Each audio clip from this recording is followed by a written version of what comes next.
Danes bomo govorili o igralcu, kajti igralec je edini pogoj za nastanek gledališkega dejanja. Njegova obrt pa je stara skoraj toliko kot človek. Ena paprika, druga paprika. Koralina! Ja. Ena paprika, druga paprika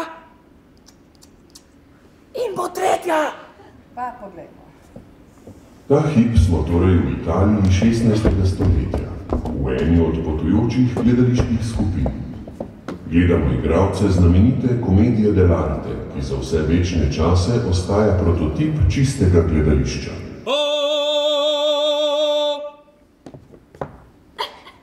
Allora, pozdravljeni, jaz sem dottore, sem doktor in sem tukaj, je roka, je noga, je glava, vidite vse ostalo, da perfektno funkcionira, torej sem tukaj.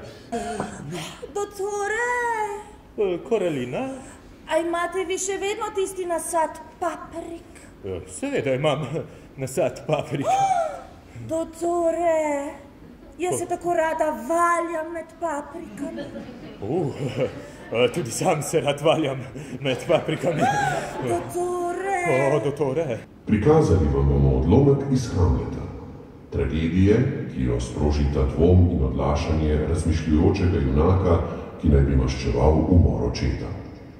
Hamlet je brez dvoma najbolj znamenita igra vseh časov. Tudi v Shakespearovi dobi so vse vloge igrali moški. Kaj?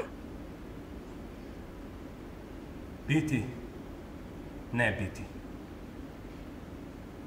To je to vprašanje. Je li bolj plemenito, da trpiš v duhu strelice vse nasprotne usode, ali z orožjem greš nad morje zla in ga končaš z odporom? Lepa Ofelija.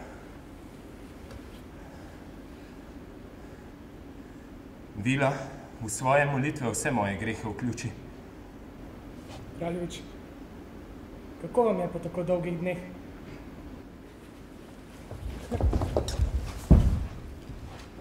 Ofelija, ali ste pošteni? Kraljevič, Ali ste lepi? kaj meni vaša visokost? Ako ste pošteni in lepi, se vaše poštenje ne sme družiti z vašo lepoto. Igralec, kaj? Ja. Kaj te šele čaka v 20. stoletju? Kdo si pa ti? Z Amerike, a ne? Ja.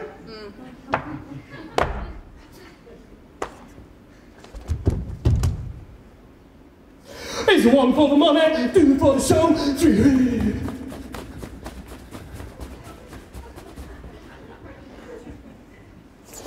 It's one for the money, two for the show, three to get ready now, go!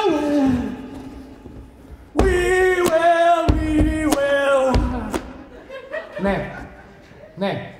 Ne grem v Ameriko, nazaj hočem.